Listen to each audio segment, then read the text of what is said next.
Ndugu zangu, sina mengi ya kusema zaidi ya kuambia kitu kimoja. Kitu ambacho nahitaji kama msaada, sababu ndoto yangu kubwa siku zote ni kuonana na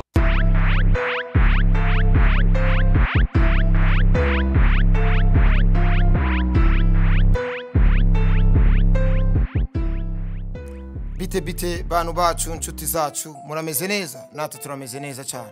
Iyi ni Linda La Costa TV, ikiganiro ni cyakindi nyene, ni The Town Trend Show, kiganiro caje kuzamura umuziki ndundi, fasha abaririmbyi b'abarundi gushikana impano z'abarundi kure haboneka. Icyatuzindukanye muri aka gatondo ni giki? Ni inkuru iriko iragaragara ku mbuga ngurukana bumenyi hirya nino, aho uzubona umusore agaragara yuko atava muri iki gihugu cy'u Burundi, ariko avuga ku bintu by'umuririmbyi Sadbi Saturama Bafe, yuko afise indoto, afise n'inyota cyane yo kumubona uyo muririmbyi.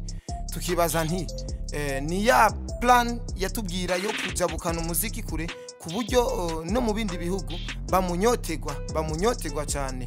Ni mugiye Sadbi tumuzi ko ari umuntu w'umwifunzi cyane, abarundi benshi baranyotegwa kumubona. Ese azohava aboneka kuri uyo muntu ataba no muri iki gihugu cy'u Burundi?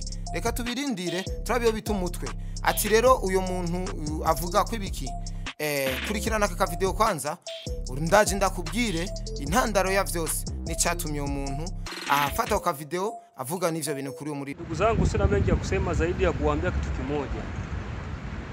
Kitu ambacho nahitaji kama msaada, sababu ndoto yangu kubwa siku zote ni kuonana na msanii mkubwa kongwe ambaye kwa sasa hivi anatisha East Africa, pia Burundi nzima, Sadbi.